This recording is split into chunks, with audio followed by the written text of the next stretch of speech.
समीचीन विकल्पों का सम्यक समाधान। सुनिए परम पूज्य श्रमण श्री सुप्रभ सागर जी महाराज के मुखारविंद से YouTube चैनल सुप्रभ उवाच पर शुभाशीष परम पूज्य श्रमणाचार्य 108 श्री विशुद्ध सागर जी महाराज। सानिध्य श्रमण सुप्रभ सागर जी महाराज, श्रमण प्रणत सागर जी महाराज। पुणे आर्जक श्री रविंद्र जयश्री, कुमारी परिणा गहाणकर अमरावती, 100 मोक्षता राजस डोन गावकर औरंगाबाद। ओम नमः सिद्धेभ्य। नमो नमः सतहितंकराय वीराय भव्याम्बुजभास्कराय अनंतलोकाय सुरार्चिताय देवादिदेवाय नमो जिनाय देवादिदेवाय नमो जिनाय। पंच परमेष्टि भगवान की परम पूज्य आचार्य भगवंत गुरुवर विशुद्ध सागर जी मुनि महाराज जी की, परम पूज्य मुनि श्री सुप्रभ सागर जी महाराज जी की।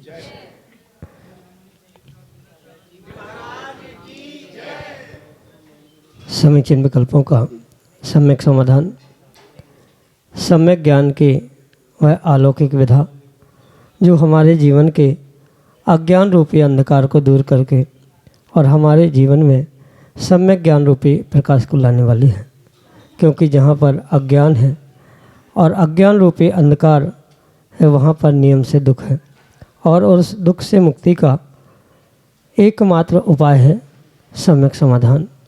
क्योंकि जब मन में विकल्प होता है और वह विकल्प अज्ञानता में ही उत्पन्न होता है, और उस अज्ञानता को जब हम दूर करते हैं तो निश्चित ही हमें एक अनूठी सुख शांति की अनुभूति होती है, और वही आत्मा का वास्तविक सुख है। ऐसे आत्मकल्याण की अनूठी विधा समीचीन विकल्पों का सम्यक समाधान, जो कि हमें परम पूज्य आचार्य भगवंत गुरुवर विशुद्ध सागर जी महाराज के मंगल सुभाषिष से, उन्हीं के सुयोग से परम पूज्य मुनि श्री सुप्रभ सागर जी महाराज के मुखारविंद से प्रतिदिन प्राप्त होता है। तो आप भी अपना समीचीन विकल्प भेजने का पुरुषार्थ करें और परम पूज्य मुनि श्री से उसका आगम के परिप्रेक्ष्य में सम्यक समाधान प्राप्त करें। प्रारंभ करते हैं आज का सम्यक समाधान। और आज के पहले विकल्प के लिए ऋषिनगर उज्जैन मध्य प्रदेश से श्रीमती मीनाक्षी प्रदीप जैन महाराज के चरणों में बारंबार नमोस्तु निवेदित करते हुए अपना समीचीन प्रश्न करें कि महाराज, क्या तीर्थंकर भगवान बाल अवस्था में पूजनीय होते हैं? क्या हम उनके बाल स्वरूप को पूज सकते हैं? हमारे समीचीन विकल्प का सम्यक समाधान करने की अनुकंपा करें। नमोस्तु महाराज जी, नमोस्तु। ओम नमः सिद्धम। परम पूज्य आचार्य भगवान गुरुवर विशुद्ध सागर जी महाराज जी की,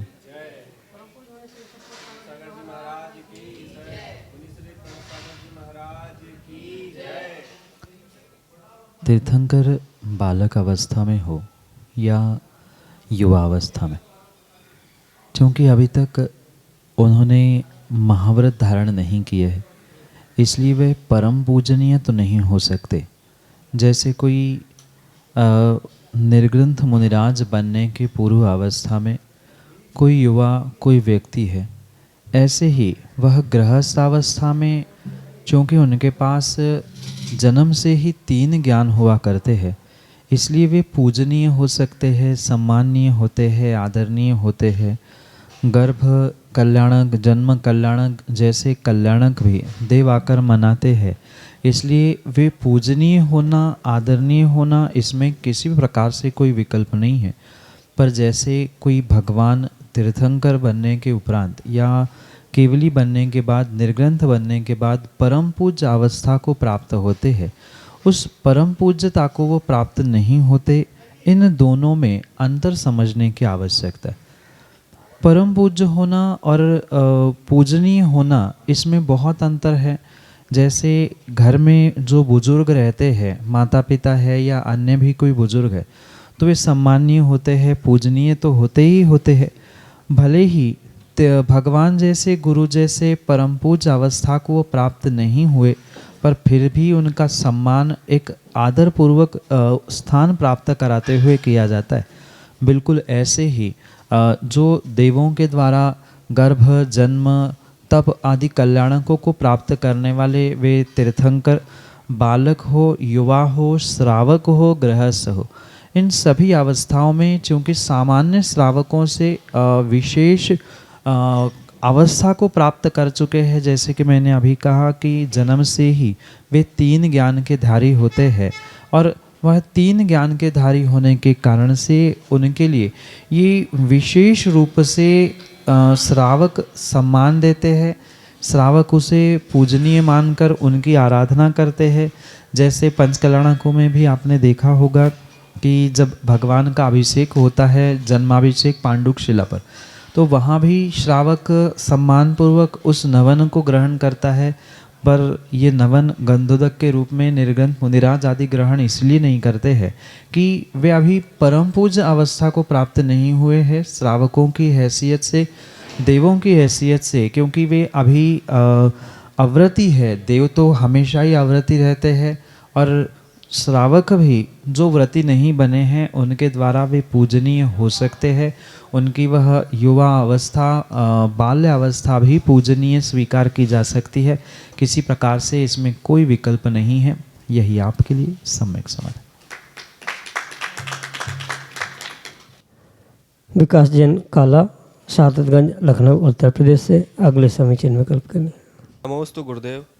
नमोस्तु गुरुदेव, एक प्रश्न था मेरे मन में कि पीछी परिवर्तन तो हर साल होता है, लेकिन कमंडल क्यों नहीं बदला जाता है? प्रतिवर्ष जो निर्ग्रंथ मुनिराज पीछी परिवर्तन करते, उसके पीछे का उद्देश्य कोई नवीन वस्तु ग्रहण करना, नवीन पीछी का प्राप्त हो, पुरानी ग्रहण ना करे, ऐसा कोई उद्देश्य नहीं है। अपितु उसके पीछे यही उद्देश्य है कि पीछी का संयमोपकरण है, उसके माध्यम से जीवों की रक्षा की जाती है।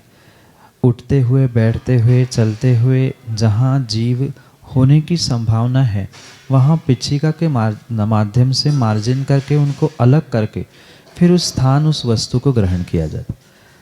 और जब लंबे समय तक पिच्छिका का प्रयोग होता है, जो मयूर पंख से बनी हुई ये पिच्छिका है, लंबे समय के प्रयोग के बाद चूँकि वस्तु है, द्रव्य है, नष्ट होगी, खराब होगी, और रोज़ प्रतिदिन के प्रयोग करने के कारण से वह पिच्छिका के जो कोमलता है, उसकी जो मुलायमता है, वह दिन ब दिन कम होती है, खराब होती है, और खराब होने से जीवों की विराधना अधिक होने की संभावना है।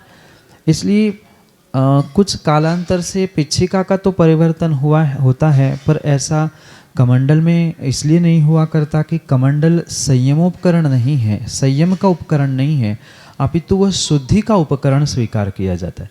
माना कि किन्हीं कारणों से वह कमंडल खराब हो गया, टूट फूट गया या जीर्ण शीर्ण हो गया है, नया कोई ला के दे रहा है, इस स्थिति में तो कमंडल भी बदला जा सकता है। पर ऐसा कोई नियम नहीं, नियामक नहीं कि साल में 1-2 बार कमंडल बदलना ही चाहिए। पर पिच्छिका नियम आचार्य भगवंतों ने कहा है, जब कार्तिक मास के आसपास मयूर स्वयं से ही अपने पंखों को छोड़ देता है, उन पंखों को एकत्रित करते हुए श्रावक पिच्छिका का संयोजन करता है। और इसी कारण से लगभग कार्तिक माह के जो दीपावली आदि आती है, उसी समय पर चतुर्मास समाप्त होता है, और उसी दरमियान प्रत्येक मुनि संघ, आर्यिका संघ पिच्छिका का परिवर्तन करता है।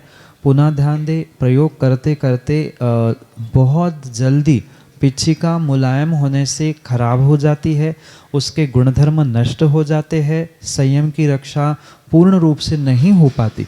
इसलिए पिच्छिका परिवर्तन हर साल में किया जाता है। पर कमंडल के पीछे ऐसा कोई उद्देश्य, कोई अभिप्राय नहीं है कि कमंडल बदलना ही आवश्यक है, क्योंकि कमंडल खरीदने भी जाए या श्रावक कोई ला के भी देता है तो वहाँ उस कमंडल की कीमत भी काफ़ी होती है, उतनी कीमत पिच्छियों की भी नहीं होती। इसलिए अनावश्यक रूप से बदलना है इस उद्देश्य से वे पिछी कमंडल नहीं बदलते। जहाँ आवश्यकता लग रही है, हाँ कमंडल खराब हो गया है, आवश्यकता और बड़े कमंडल की है, छोटे की है या अन्य किसी प्रकार से है, तो कमंडल बदलने की व्यवस्था है। पर पिछी प्रतिवर्ष प्रयोग करने से, प्रतिदिन प्रयोग करने से वर्ष में कई बार खराब हो जाती है या उसके पहले भी कई बार खराब हो जाती है, तो बदलने की आज्ञा आचार्य भगवंतों ने दी है। संयम का परिपालन करने के लिए पिछी है और शुद्धि का निर्वाहन करने के लिए कमंडल है। तो शुद्धि के लिए जब तक कार्यकारी है तब तक कमंडल नहीं बदला जाता, और पिछी भी जब तक संयम के कार्यकारी रूप प्रयोग में लाई जा सकती है तब तक उसको भी बदलने की आज्ञा नहीं है। पर साल में कई बार, एक बार या दो बार भी वह पुरानी होने के कारण से बदलने का मौका मुनि संघ को प्राप्त होता है। यही आपके लिए सम्यक समझ। श्रीमती कमला जैन काला, सादतगंज, लखनऊ, उत्तर प्रदेश से अगले समीचीन विकल्प के लिए। चरणों में त्रयबार नमोस्तु नमोस्तु नमोस्तु। मुनिश्री, नियत और अनियत में क्या अंतर है? नियत और अनियत ये शब्द कई स्थानों में प्रयोग में लाए जाते हैं। नियत का अर्थ होता है जैसा तय किया है बिल्कुल वैसा फिक्स, और अनियत यानी जिसकी कोई बाध्यता नहीं है, जिसका कोई फिक्सेशन नहीं है, वह अनियत है। ये नियत अनियत अनेक प्रकार से, जैसे मैंने कहा कि प्रयोग में लाया जा सकता है, जैसा उद्देश्य जैसा अभिप्राय है, ऐसे ही उस नियत अनियत के अनेक प्रकार से अर्थ किए जाते हैं। जैसे मुनिराजों के लिए हमेशा ही आपने सुना होगा कि मुनिराज अनियत विहारी होते हैं, तो उस पक्ष में अनियत विहार जो कहा जाता है, वहाँ विहार से संबंधित जो किसी प्रकार से कोई फिक्सेशन, बाउंडेशन नहीं होता है, ऐसे उस स्थिति को अनियत विहार कहा जाता है। पर इसका मतलब ये भी नहीं है कि कल कहाँ पहुँचना है ये किसी ने बता दिया, या 2-4-8 दिन बाद कहाँ पहुँचना है ये किसी ने बता दिया, या किसी को अभिप्राय पता चल गया तो उनका व्यवहार नियत हो गया और दूसरे का अनियत हुआ, बिना बताए जाने वालों का ऐसा किंचित भी नहीं है। वर्तमान में तो पूर्ण रूप से मुनि संघ को कहीं न कहीं प्रत्यक्ष परोक्ष रूप से कोई डायरेक्ट कह के, कोई हिंट करके ही विहार करना पड़ता है। पूर्व काल की व्यवस्थाएं अलग थी। निर्ग्रंथ मुनिराज बड़े बड़े संघ होते थे और सभी धर्मात्मा होते थे, तो कोई व्यवस्थाएं साथ लेकर चलने की आवश्यकता नहीं होती थी।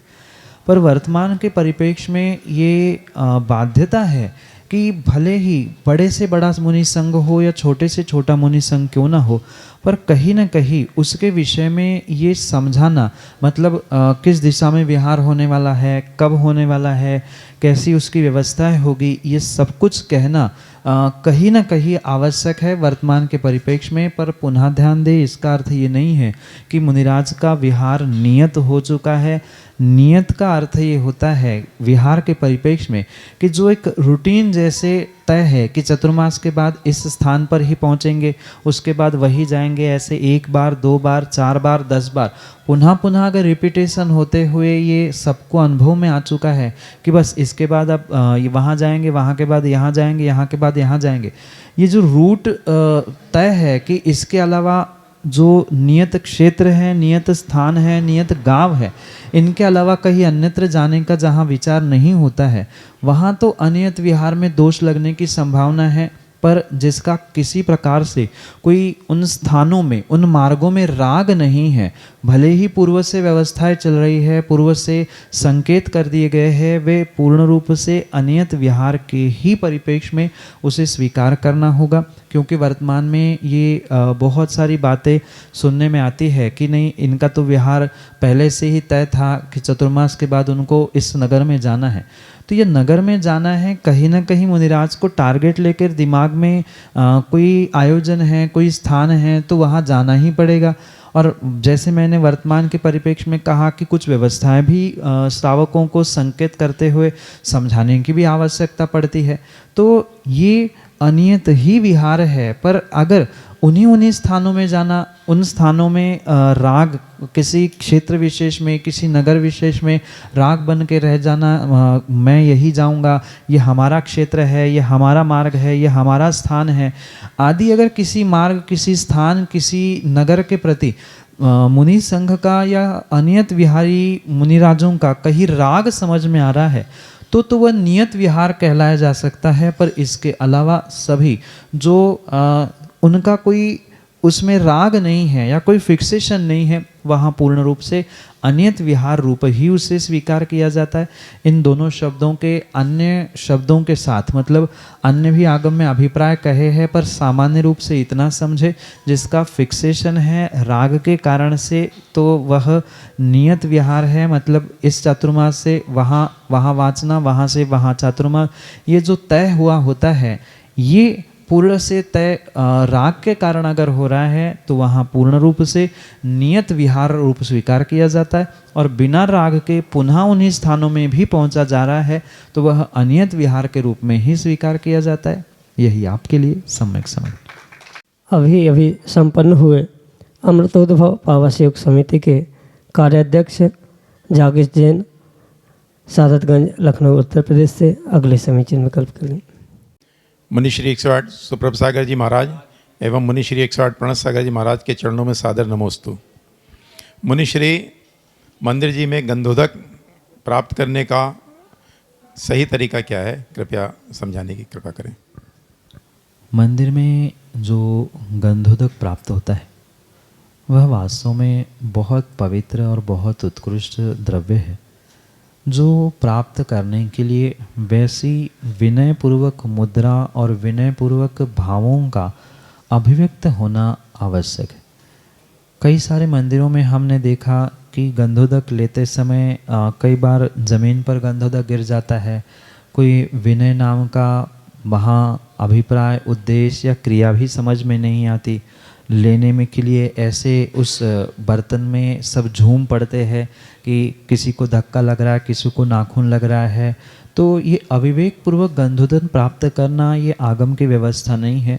विधि पूर्वक अगर गंधोदक के पात्र में चम्मच रखा है, कायदे से चम्मच रखना ही चाहिए, क्योंकि किसका कौन सा कैसा हाथ है उसको हाथ डालने से, क्योंकि गंधोदक तो पवित्र है, अशुद्ध नहीं होगा, पर फिर भी उसकी वर्गणाएं उसमें पहुंच जाएगी। इसलिए कायदे से पहले हाथ धोकर सीधे हाथ से चम्मच से गंधोदक अपने हाथ पर लेना चाहिए, उल्टे हाथ पर, और जितनी आवश्यकता है उतना ही लेकर जो ये 2 उंगलियां हैं, इन 2 उंगलियों को विशेष रूप से गंधोदक लेने के लिए स्वीकार किया जाता है।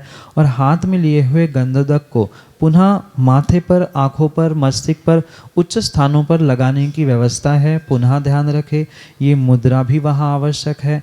वचनों से अपवित्रो पवित्रो या जो गंधोदक का मंत्र है उसे बोलते हुए, निर्मलम निर्मलीकरणम करते हुए उसे ग्रहण करना, शरीर का विनय, भावों का विनय और वचनों का भी विनय वहाँ पर अभिप्रेत हो, तो ही वह गंधोदक वास्तव में अनिर्मल को निर्मल करने के लिए, अपवित्र को पवित्र करने के लिए कार्यकारी उपाय हो सकता है। इसलिए जितना विनय और जितनी श्रद्धापूर्वक उसका ग्रहण किया जाएगा उतना ही विशेष फल उसको प्राप्त होने की संभावना है। पुनः ध्यान रखें, पहले दोनों हाथ पूर्ण रूप से जल से प्रक्षालित करें। आवश्यकता नहीं है कि वहाँ के ही जल से करें। अगर हाथ धो के ही आए हैं तो सीधे हाथ से चम्मच से पहले गंधोदक ले, या वहाँ बर्तन नहीं है, चम्मच नहीं है तो कलसिया में भी रखा है तो कलसिया से भी लेते हुए पहले उल्टे हाथ में इस कदर ले और उतना ही ले कि वो ज़मीन पे ना गिरे, और पुनः गंधोदक लेकर इन 2 उंगलियों से उच्च स्थानों पर लगाते हुए अपने आप को पवित्र करने का, निर्मल करने का प्रयास करना होगा। एक बूंद भी अगर गंधोदक जमीन पर गिरा है तो उसके लिए बहुत बड़ा प्रायश्चित आगम में कहा है। इसलिए मर्यादा पूर्वक, विनय पूर्वक उसकी कहीं अवहेलना ना हो, अविनय ना हो, इस प्रकार से ही एक हाथ में लेकर दूसरे हाथ से लगाते हुए पुनः उस गंधोदक का हाथ अन्यत्र ना लग जाए, निम्न स्थानों में ना लग जाए और अविनय का या किसी अन्य प्रकार का दोष ना लगे, इसलिए हाथ धोए जाते।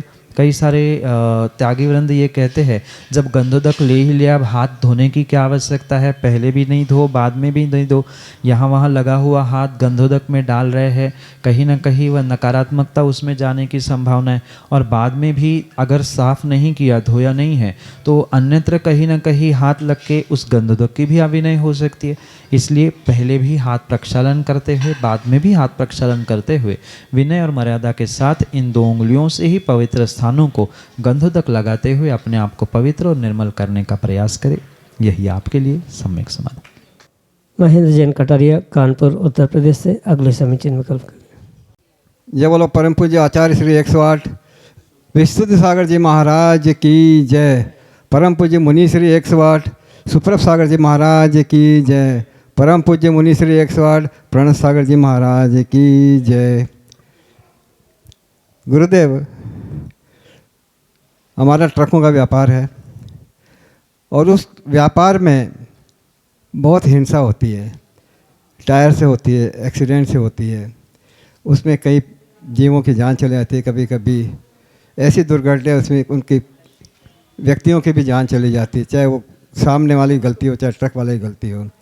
तो इसमें जो हिंसा होती है उसका कभी कभी मुझे लगता है कि मैं बहुत बड़ा ये गलत कार्य कर रहा हूँ जिसमें इतनी हिंसा हो रही है, लेकिन व्यापार है, करना तो पड़ेगा। अब इसको कैसे कम किया जाए कि दोष ना लगे, दोष तो लगे लेकिन कितना कम लग सकता है, उसके लिए कोई उपाय बताइए। नमोस्तु महाराज जी, नमोस्तु महाराज जी, नमोस्तु महाराज जी। क्योंकि श्रावक श्रावक है और श्रावक के लिए जो व्यवस्था आचार्यों ने बताई है उसमें श्रावक के लिए मात्र संकल्पी हिंसा का त्याग बताया।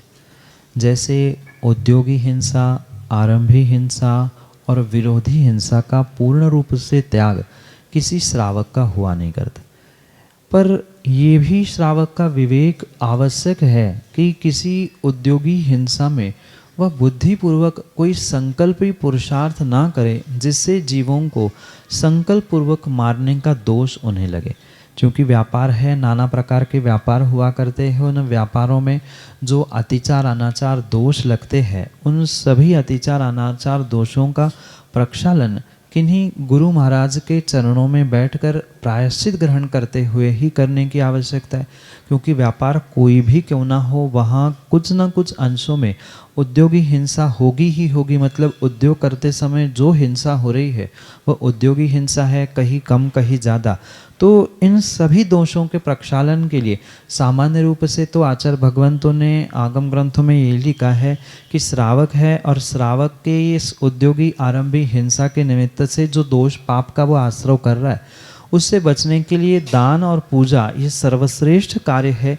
वह जितना विशेष मुनियों को दान देने का प्रयास करेगा, क्योंकि 4 प्रकार के औषध, अभय, आहार, ज्ञान आदि दान जो कहे हैं उनके माध्यम से वो पापों का प्रक्षालन करता ही करता है। पर इसके अलावा अगर मन में कहीं ना कहीं ये ग्लानि या हीन भावना उत्पन्न हो रही है, समझ में आ रही है कि हमसे अपराध हो रहा है, इन दोषों से व्यापार में हिंसा हो रही है, तो व्यापार जन्य हिंसा से बचने के लिए गुरु भगवंतों के समीप पहुंचकर उन क्रियाओं के लिए जो ज्ञात है उनको कहते हुए, मतलब जिनका हमें पता चल चुका है कि इतने से इतने में इतने एक्सीडेंट हो गए, इतनी बार अमुक हिंसा हो गई, तो वह स्पष्ट कह के, और जिनका पता नहीं है उनके लिए अज्ञात रूप से उन दोषों का, पापों का प्रक्षालन करने के लिए अज्ञात रूप से लगे हुए दोषों की आलोचना, ज्ञाताज्ञात रूप पापों का प्रक्षालन करने के लिए आलोचना, प्रायश्चित ग्रहण करते हुए करने की आवश्यकता है।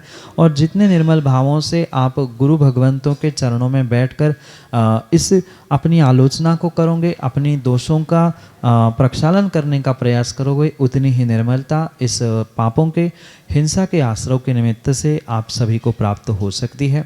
इसलिए जो दोष उद्योगी हिंसा के निमित्त से पाप रूप आश्रय के लग रहे हैं, उससे बचने के लिए प्रतिक्रमण करना, प्रायश्चित करना, ये जो विशेषता कही है, इससे सर्वश्रेष्ठ उपाय दान के साथ साथ मुनियों के या आचार्य भगवंतों के समीप पहुंचकर प्रायश्चित ग्रहण करें।